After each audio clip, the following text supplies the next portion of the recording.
maybe the most interesting division in all of football, with the one big question: are the Chiefs finally run out of steam? Oh, nutmeg, maybe the time has come and joy has happened. We finally may see the end of the rain. How are you, sir? I'm good. I'm good. And that very thought could indeed be something that gives us a smile on our face. Hopefully, no more 14 and 0, 13 and 0, 14 and 0 starts for the Chiefs this season. Bucks Oh McGee. man, let's hope for like that desperate, like 9-7, gotta survive, need to win to make it. Good times, good times. Right down to the end. No resting. Let the Chiefs play to the bitter finish. That's it. If they're gonna win it out, let them rip the heart out of somebody, but let them have to earn it this year. And it's crazy to me, Bucks McGee, because the Chiefs could be in a situation where, like, this division. I mean, I feel like we said this before, so maybe it's a fool me once, shame on you, fool me twice, shame on me, fool me three times, just take me out to pasture sort of thing. But at the same time, I also kind of feel like maybe this year is the year that this division actually has everyone else built up enough to the point where maybe they really could take out the Chiefs.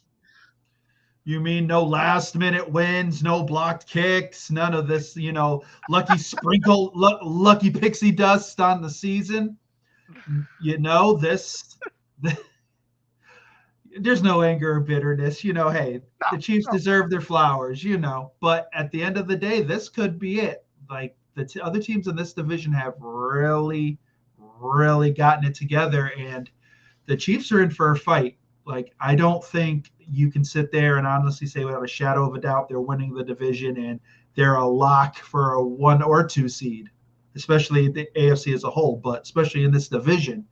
It's incredible. It's actually exciting to watch because let's be honest, the last 2 or 3 years, no one's cared about the AFC West. We're like, whatever, foregone conclusion. Let's just get through it. Bucks McGee, super appropriate question right off the rip here. David Arthur, hey buds, as a Habs and Chiefs fan, yeah, I agree. It's been a brutal last year, especially on the one-score games. And you give them credit because a champion always finds a way to win, but there's a point where the luck runs out, and this team is a little bit older, and you're hearing things from camp how Kelsey's feeling good, moving well, but the receiving core is the issue with this team, and they need to get it together, and teams have really started to figure them out.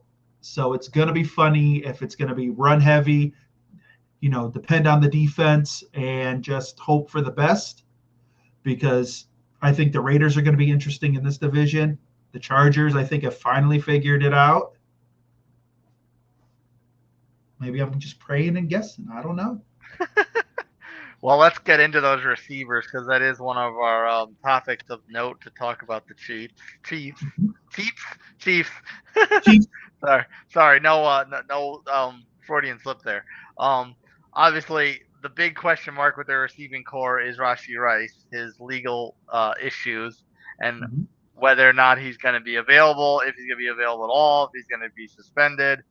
I guess he's not going to face, serious jail time or whatnot, but that doesn't necessarily mean that he won't face serious suspension from the league nonetheless.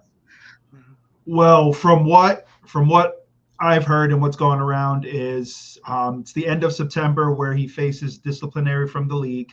He's gonna miss some time. Like there's no doubt. It just depends on how the league frames this. And we know how in the past how the league will look at other players who maybe have fallen into similar situations and kind of used those as the benchmark for however many games. Honestly, we could sit here and guess all day. 3 to 4 maybe. I don't know. I don't know what the league is thinking because Goodell. You just never know with him.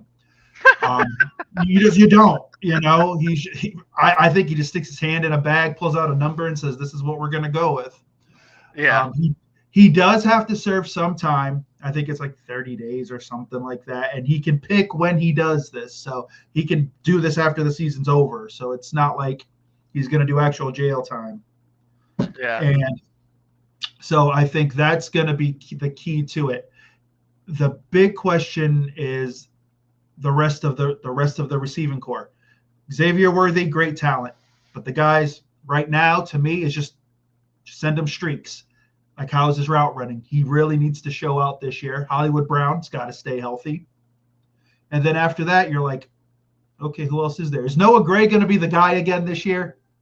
Because let's be honest, there was a point during the season last year where we were like, Noah Gray, 2-touchdown game. Like, what? What's going on? And is Kelsey going to be the Kelsey of old, or is he going to be just enough? Well, yeah, I mean that's the thing. I mean, you mentioned Worthy. I think a lot of pressure is on Worthy because of Rice's situation, then because Kelsey is such a question mark to rebound from. Really, the first year he not only looked like a mortal, but just looked absolutely spent. See, that's what happens when you hang out with Taylor Swift. It's that Swift, Yeah, those Swifties, man. and on top of that, that really leaves not a lot of receivers that Patrick trusts. To the point where we joke about Noah Gray, but I mean he's one of the few receivers that Patrick actually does trust. Yeah, and I think it's they're going to really rely on the run game. They've retooled the offensive line, hoping they've fixed the problems they've had, especially what was exposed in the Super Bowl. So that's going to be key, is that offensive line holds up and gives Patrick his time to do what he does. But I just don't know. It's weird to really sit here and be like, to question and say, can this team win 10, 11 games? Where before 12 to 13 was automatic. Yeah. And run game is a question, but a different question, whereas the receivers is, who's missing and who's still got something left in the tank. The running game is, okay, Pacheco's good, but Pacheco can't stay healthy. Kareem Hunt's going to be back, I suppose, but are they going to have to rely on Kareem Hunt again? Exactly. And then you sit there and let's be honest, Patrick's been in the league, 9 years? Yeah. So he still moves. I'm not going to take anything away. The guy still can move in the pocket, but sooner or later, those 10-yard, first downs that we, joked about last year with him just scooting and somehow pulling out first downs, those are going to become less and less, frequent. And he's going to have to be able to depend on somebody to be able to get that 10, 15-yard, pass. So it's going to be interesting how this offense evolves throughout the year. Like I said, I think they're going to depend on that defense, and the run game is really going to have to show out and probably have to bail them out. Yeah, and I mean the defense bailed them out quite a bit last season, but it was with that kind of luck, lots of streaks of luck and a little smoke and mirrors from the offense, and that usually doesn't work out twice in a row. No, like I said, last year they got through it, and there were weeks where we sat here and said, how? Just how? They were dead to rights so many times, and they pulled it out. That goes with them being mature as a team, learning how to win these games. Those are the team, and playing against the teams that really did know how to finish games. So I think maybe you'll see some change in that, and it's going to be harder for them for sure.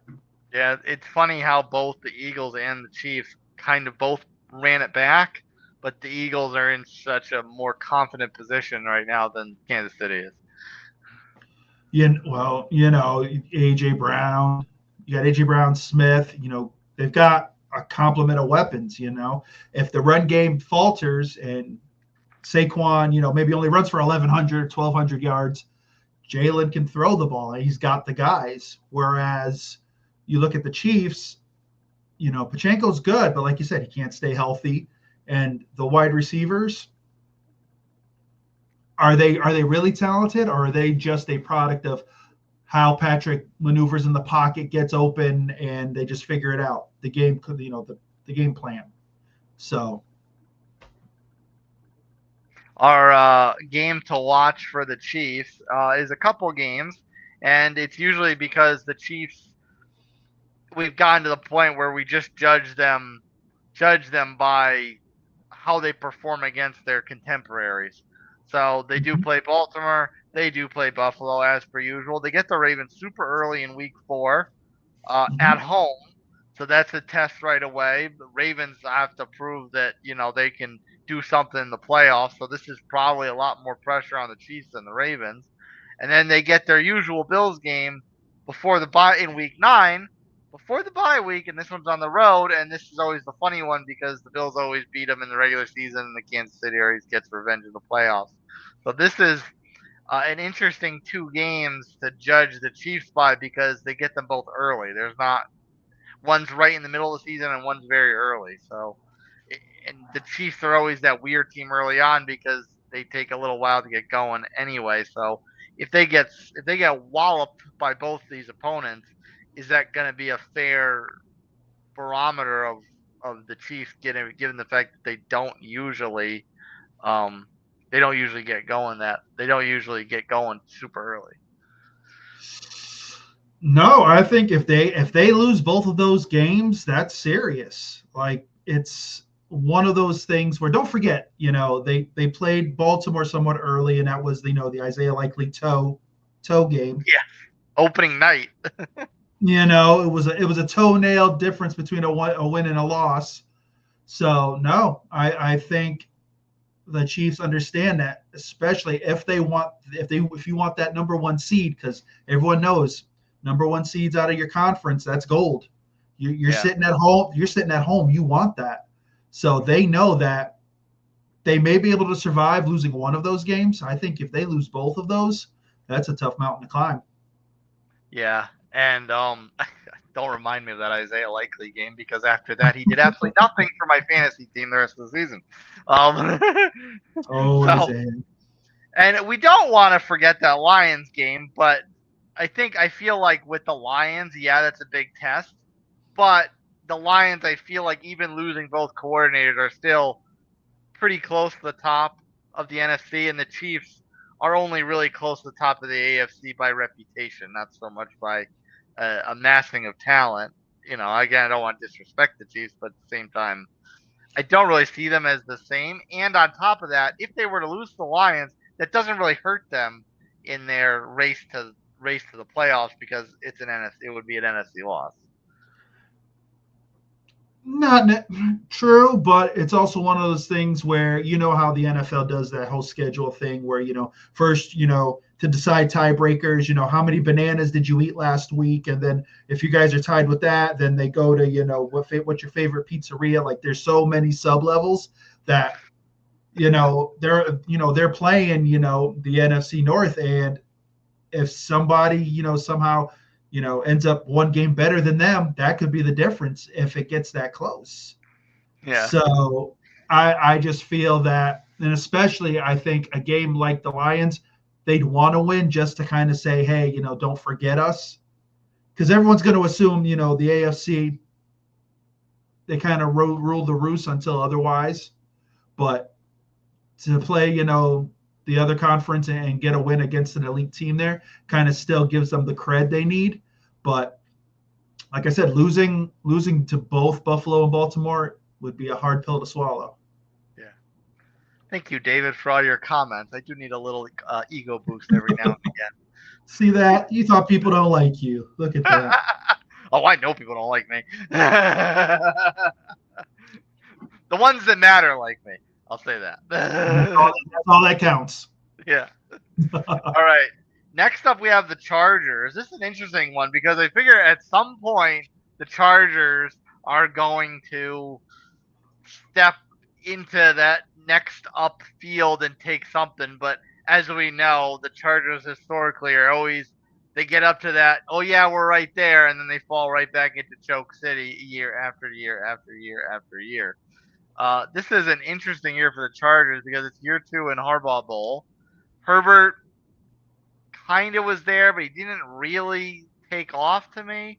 They bring in a lot of young guys. I mean, they bring in this young guy, Ronze Gadsden, who's I think will be really good at tight end, but he's also playing in the second role. They bring in Amari Hampton, who's likely to get a ton of carries as RB1.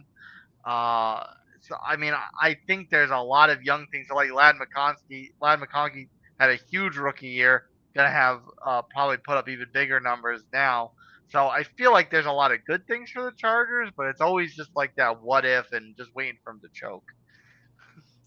I think it's a different Chargers team. It is. I think last year was good for them. They kind of shedded the what they were, high powered, all the potential, but never were able to really grasp and do what we felt they could do.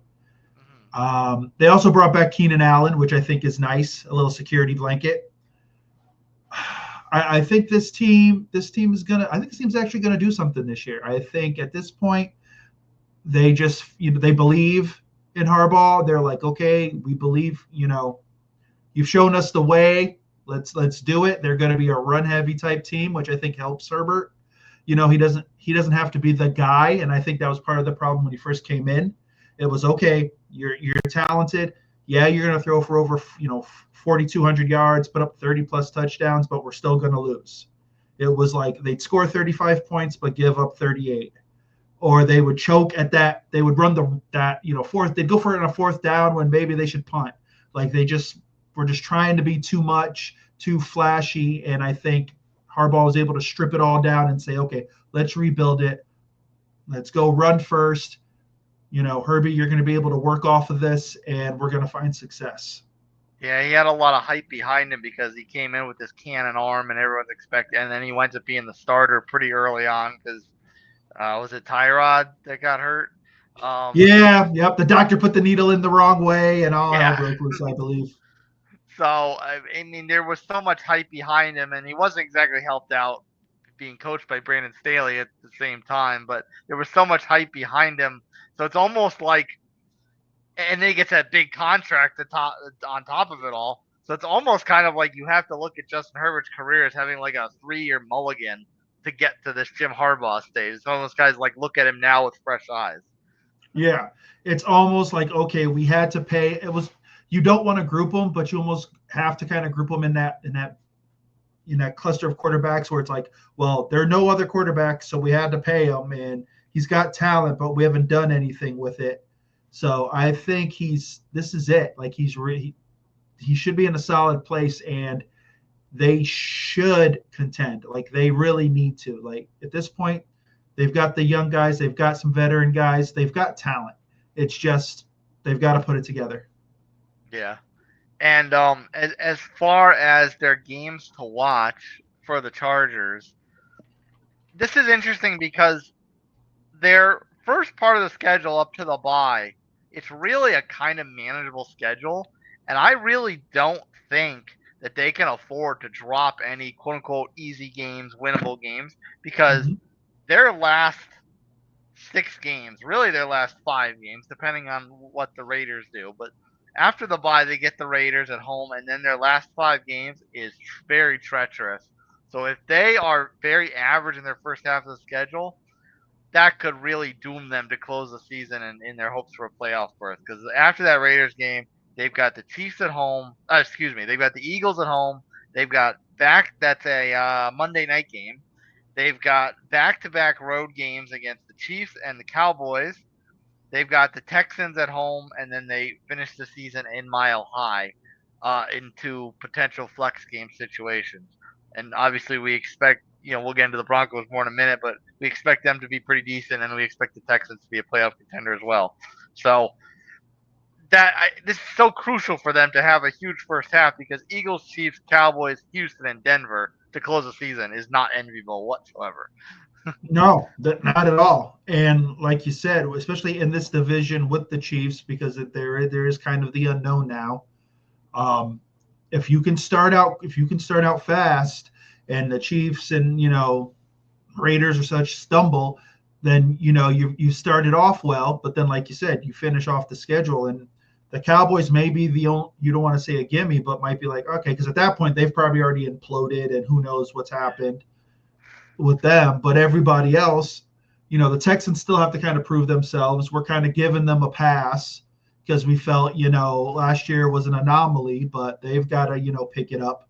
So, and if they don't, that's maybe 2 games they can flirt with, but no, they want to probably come out of that with no less than 1 loss.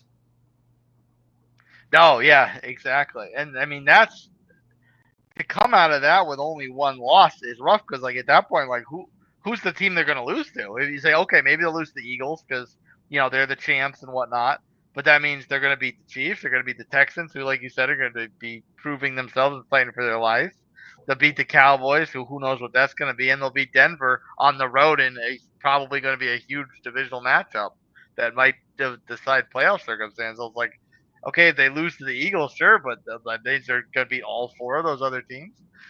I think they could beat the Cowboys. I Yeah. wouldn't say the Eagles. I would give if I had to pick right now. If I had to pick one team out of those for a loss, I would say the Cowboys first, because like I said, the Cowboys. Who knows what their run game's going to be? They're a mess. Like you just don't know what they're going to be. So I could see the Cowboys at that point they've just gone through the hell and high water. Who knows if Micah's been signed? You would think he'd be signed, but who knows?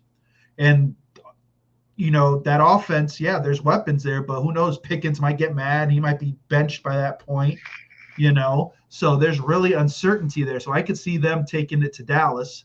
If the Texans don't get it right and they're inconsistent all year, they might steal that one. And then you go from there. But those would probably be the two games I would say they've got a better than a 50% shot. Yeah. And that's that very and I like in their first half, the only game that I can say they're other than the opener with the Chiefs in Brazil, the only game that I can say they're definitively worse than their opponent is probably Washington, from the Chargers' perspective. No, true. Washington is, going to be solid. Hopefully they get McLaurin signed, but Yeah. it's going to be interesting. But I think if the run game can be what they want it to be, and it's not all on Herbie's shoulders, they're going to be competitive. They're gonna win some games. Yeah. Next up, the Broncos, a team that we definitely had to wear some egg on our face after last year. I will publicly apologize for that. I think I gave them 2 wins. I was like, I didn't think they had anything. I thought they were a hot mess. And then they took it to me. They took it to Tampa at one point. So I was like, all right, Bo Nix is the man. So I give them credit. Like they had a hell of a season last year. So it's gonna be interesting to see. You haven't heard much out of camp. They seem to be solid and ready to go. This could be the team that dethrones the Chiefs very well. Oh, it was the point where they'll leapfrog the Chargers in that case. I think right now, if you were to look at the Chargers and Denver, Denver definitely Denver had a better year last year, and it just seems like I don't know, man. Bo Nix just seems to have something, man. He just seems to have it right now. He just seems a little more mature. I think he can win ugly. Like you want your quarterback to be able to win ugly. Like it's great if he puts up 4 or 5 touchdowns and you're blowing teams out. But if you need that last second win and you barely 15-13 like the ugly games, I think Bo Nix can win those. And I don't know, man. Denver scares me. I think they could be legit. As evidenced by their game against the Jets last season. Do you remember that hideous mess? I was like, why are we watching this? But you know what? Their defense is legitimate, dude. Their defense is really good. And they can sit there and say, you know what, if the offense isn't clicking, we know our defense is gonna be nasty and give us some opportunities. Sean Payton has really turned that franchise around quick. Once he got rid of Russ, it was like, all right, here we go. It's like the sun came out and they're like, hey, we can play. Yeah. And I mean, he was starting to use Mims a little bit more towards the end. Cortland Sutton looked like a legit wide receiver one throughout the consistency of the season. And it's not a surprise to see Sean Payton able to do some magic with quarterback and receiver play. But the running game is something that, maybe not necessarily Sean Payton has a strong history with. I mean, Kamara was Kamara, but aside from that, there's really not a lot of strong running back history in Sean Payton's career. And they've really turned over their backfield. Javonte Williams is gone, and they bring in J.K. Dobbins, the perpetual injury risk, and R.J. Harvey, the rookie, who's got a lot of promise behind him. So very, very different backfield too behind Bo Nix. Yeah, I think Harvey's going to end up being the guy there. I really do. I wish Dawkins could do it like literally like every year. He starts out 4 or 5 games. He was on fire. Where like he's finally turned it over, and then he blows something out. Yeah. And you just feel bad for him. So I hope he's healthy, but this could be a situation where Hopkins maybe he starts it out and then Harvey just takes it over. They might go 2 backs all year. That could be nice for them. It's a good problem to have as long as those guys stay healthy, because we know how running backs, one injury and then that's it. It's gone. So, but as a whole, I think they're a complete team. Yeah. So stock up on your confidence with Bo Nix. Bo Nix, baby. Bo Nix, man, could be the guy who, everyone was like, yeah, it could be good. He could end up being that guy who ends up, winning a Super Bowl in a couple of years. Judge your confidence in Bo Nix going into this year versus CJ Stroud going into last year. Oh, we thought CJ Stroud was MVP. We were like, we've talked about, we literally talk about this every show, how we felt. It always turns to the Texans, how we felt like literally we were like, 14 wins, 15 wins. This is the team that's taking out the Chiefs. I was waving my Texans banner, whatever. And with Bo Nix, it was like, okay, he was good in Oregon, but we were like, okay, he could be good. We didn't know what Denver was going to be. There was all the drama with Russ and all of that they were still dealing with, but we were 100% on CJ. And then Bo just came in and said, all right, I'm just going to play. There's no fanfare. Let me just do what I do. The play calling fit what he does, his physical abilities. And he was able to perform. So this year, now it's going to, I'm high on him, but I also know that he doesn't have to do it all himself. He's got an elite defense, because that defense I think is elite. The run game should be solid. And it just feels like he doesn't have to do as much as we thought, CJ was going to have to do last year. Yeah. So, and I think a lot of that is Sean Payton putting him, calling the right plays and just running an offense that fits his scheme and what Bo can do physically. And so Denver's game stretch to watch that we've isolated is 3 of their 4 going to the bye week. So they start off the season pretty all right. Titans, Colts, road games against the Chargers. Obviously, it's a tough divisional game. They get the Bengals very early, which we know is always a struggle for Cincinnati. They have to go to Philly, but then they get both New York teams. So they could have a decent start, but then they've got 3-4 going in the bye week. Cowboys, Houston, Raiders, whatever the Raiders are going to be. We'll get into that in a minute. And then the Chiefs. And then they come out of the bye with Washington.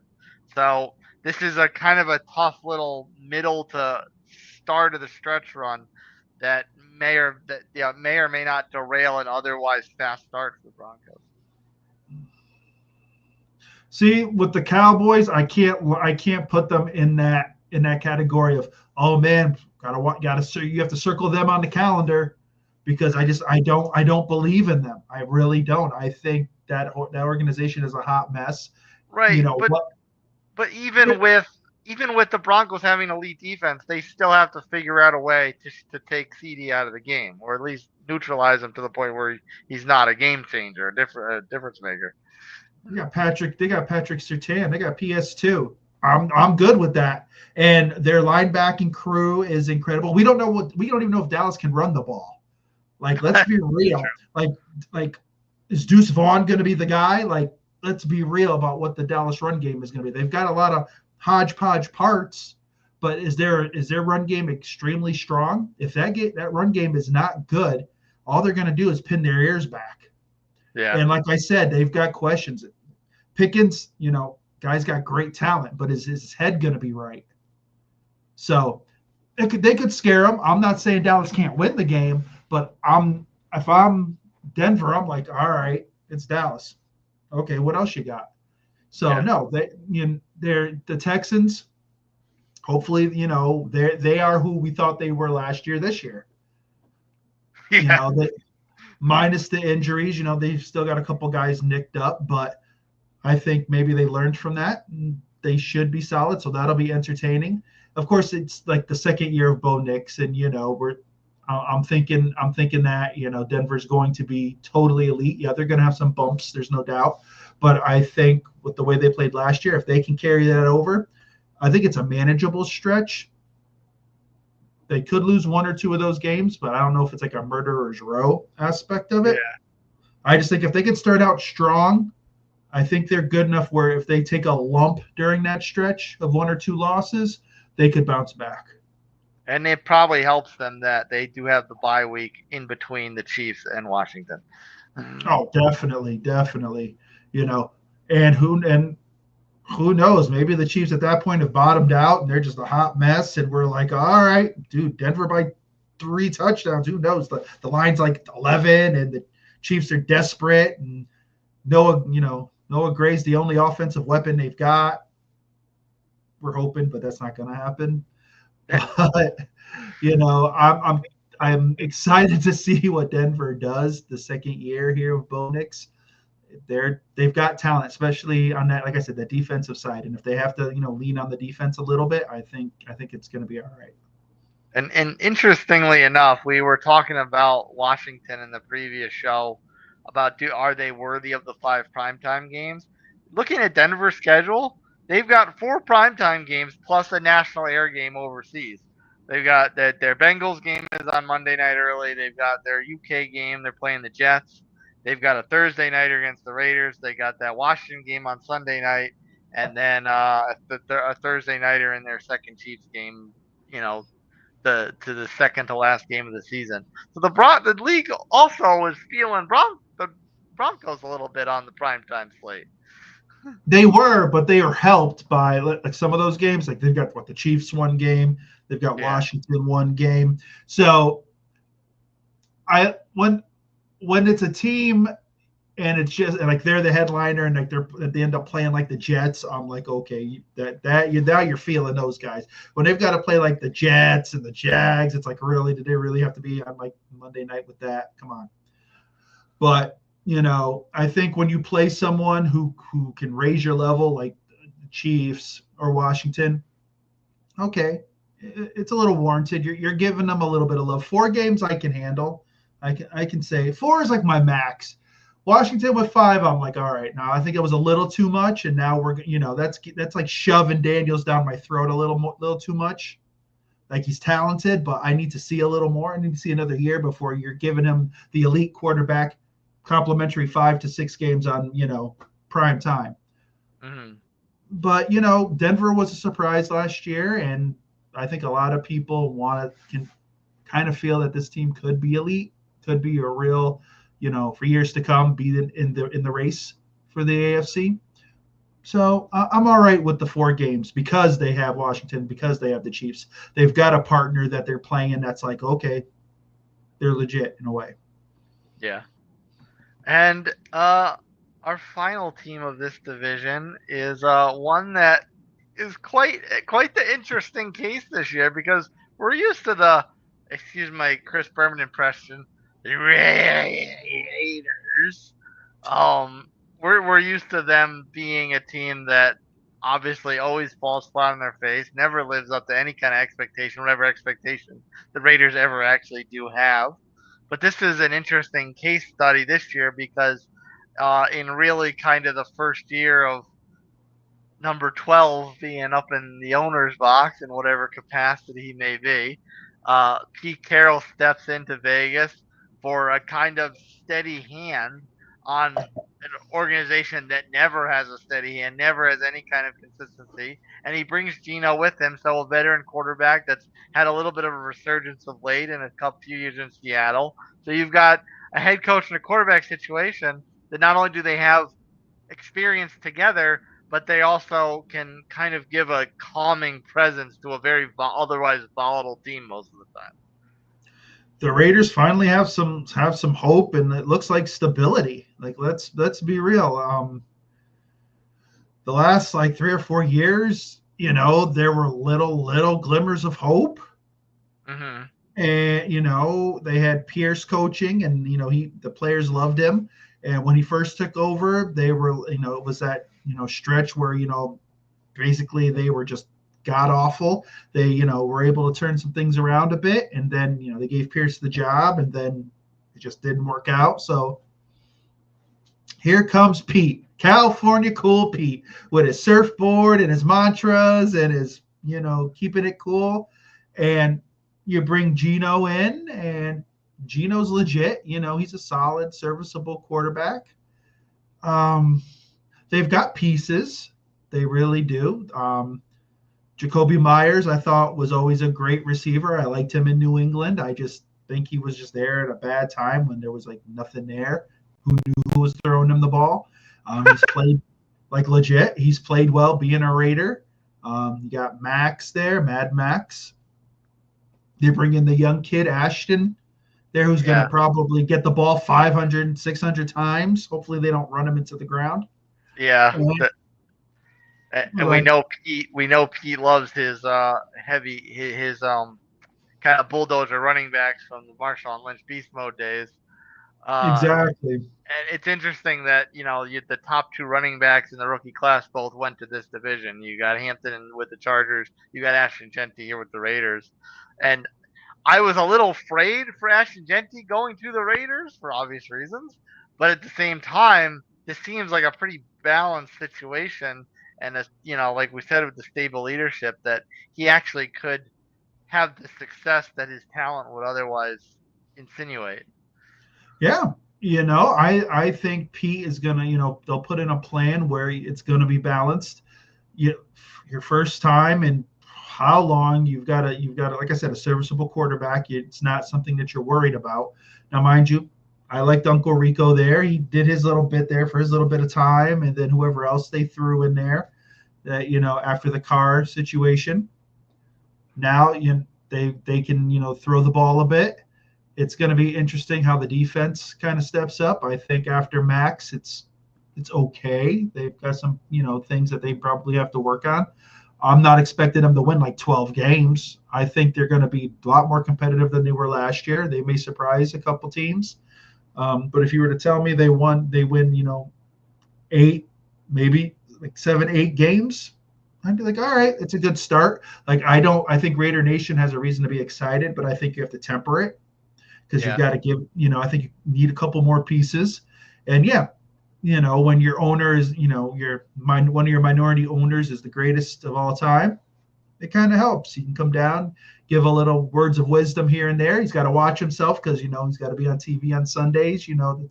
I'm sure he's got rules and regulations he's got to follow. But I think Pete's going to sit there and turn this thing around. It's going to, I think probably in 2 or 3 years, they're going to be really legit. Yeah, and with Mad Max, I mean, we probably should mention him a little bit more than passing, because this was a situation where we thought he might work his way out of town because they're such a mess and he's over their volatility. But sure enough, I mean, they locked him up last year to a long-term extension, so he's in it and he's committed to this team. So I'm sure he loves seeing all the stability. Oh, definitely. Don't forget, he loved Antonio Pierce. That they were like there.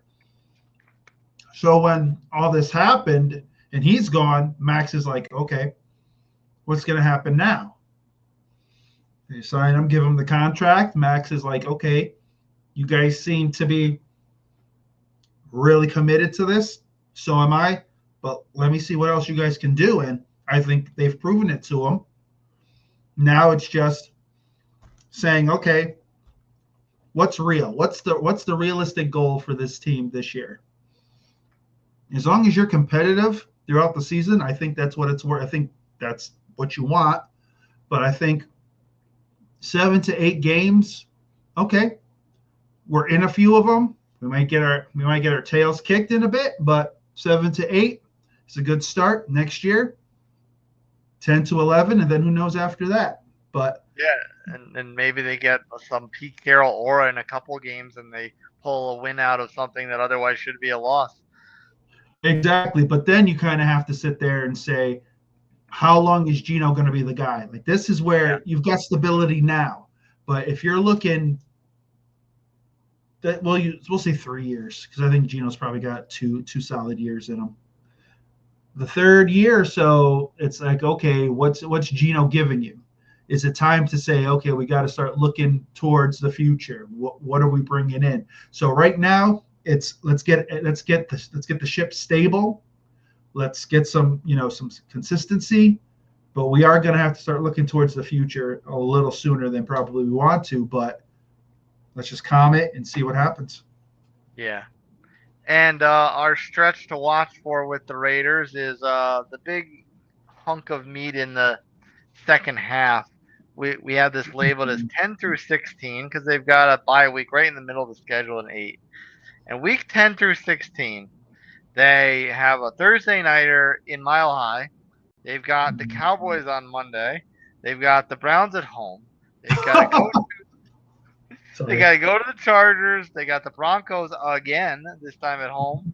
Then back-to-back road games in Philly and in Houston. Ooh. So, I mean, I don't know. Maybe we kind of give them the benefit of the doubt with Dallas and Cleveland. It seems like we're pretty down on Dallas, but how's that big chunk of games in the middle there set up? They're kind of closed to the season if they're competitive. Yeah. Dallas might be tough. Like I said, it's just the issue of not knowing what you're getting with Dallas. It's sad, because this was a couple of years ago. I'd say, nah, man, Dallas will blow their doors off. But like I said, right now we just don't know for 100% sure. Dallas probably beats them. Maybe I'm going to say Dallas beats them, but I'm sure it's closer than what we think. Yeah. Cleveland, please, whatever. Like, if Cleveland pulls out 3 to 4 wins, I'll be impressed this year. But no, it's a tough stretch. But you know what? It's one of those things where, depending where those other teams are in their season, where how things are going, the Raiders might be able to steal 1 or 2. But yeah, it's definitely daunting, especially when you're basically starting over, and that's basically what they're doing now. They said, Geno and everybody, this is brand new. They're starting to scratch. They could, be hitting that stretch on a high note and may be able to steal 1 or 2. You never know. But yeah, it'll be difficult, but it's definitely going to be a learning experience, especially for the young guys. yeah. And of course, Philly will be tough. Houston could go either way, but you'd think tough off the top of your head. But also the fact that they've got 3 divisional games in that stretch. They got both Broncos games in there as well as the Chargers. So there could also be some separation in one direction or the other from this kind of 6-7 game stretch. Yeah, like if they went with those divisional games, if they went 2-1, I'm sure they would take that. Mm-hmm. I'm sure they would love to take that. If they go 0-3 in that stretch, that's probably going to be, at that point of the season, could be the kiss of death per se. But they seem like they're going to be a scrappy bunch. They're going to pull out some wins and probably give away some wins. But I think at the end of the season, they'll feel positive about what they've done. It's like I said, they're gonna be a fun team to watch, especially with Pete. Man, 70-something years old, still kicking it and doing his thing. We can only hope for so much at the same age. I'm telling you, man, if I can run around like Pete at 70, I'm like, all right, I'm doing it. I'm doing it right. Well, Bucks McGee, I know the thing we hope for most of the AFC West this year is to finally see the Chiefs knock off the perch. But sir, give us your final thoughts on this AFC West heading into 2025. For the first time, it kind of feels like when you talked about New England in the AFC East, like all those years where it was like, oh Lord, when are they ever going to be? When's it ever going to be a competitive division again? I think we may have hit that mark here with the Chiefs. Like I said, it's just gonna be what their offense is gonna be, and if they have those close games, are they gonna pull them out, or is this the year where teams finally figure out, hey, let's run a little more and keep the Chiefs off the field? So it's gonna be a fun division to watch. Like I said, all those teams seem great, but they've got to put it together if they want to take down the Chiefs. The Chiefs are still right now the standard bearer in the AFC, and they got to do what they got to do.